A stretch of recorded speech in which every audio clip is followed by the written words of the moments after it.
Les truffes du Québec. Au début, on choisit son arbre. Parmi les espèces qui peuvent avoir des truffes, grosso modo, on évite les érables.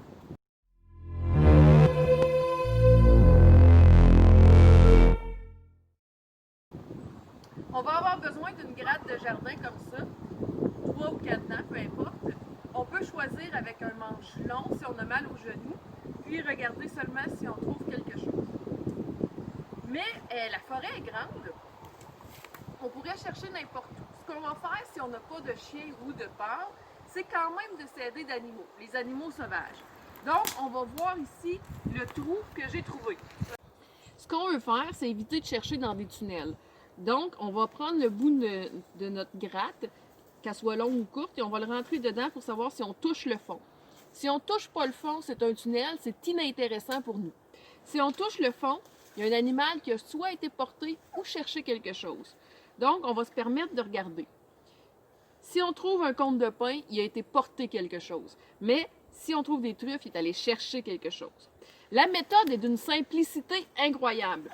On gratte le sol et on regarde toute la terre qu'on gratte. Donc, si on voit une motte, on va pouvoir observer si c'est une roche, de la gomme de sapin ou encore une truffe. Donc, on regarde toute la terre qu'on enlève comme ça, autour du trou qu'on va faire. Ici, la terre me semble trop humide pour pouvoir avoir des truffes. On ne cherche pas une terre qui est inondée. On va continuer pour l'exemple, mais elle a beaucoup d'eau. Je suis capable de faire sortir de l'eau de ma main comme ça, c'est trop d'eau. Et on cherche aussi un sol aéré. Si le sol est extrêmement compact, on cherche ailleurs. On ne cherche pas des truffes à des sols trop compacts. Donc ici, on a une racine. On peut regarder autour de la racine. Ça peut pousser autour des grosses ou des petites racines. Il n'y a pas de problème. On peut chercher les deux. Et une fois qu'on a atteint le fond du trou, qu'on sait que c'est pas là qu'il n'y avait pas de truffe, c'est autre chose, il y a une autre raison, peut-être qu'il avait été porté un cône. On remet toute la terre qu'on a retirée pour plusieurs raisons.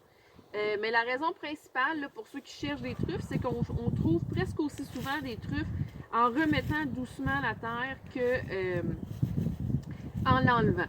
Les autres raisons sont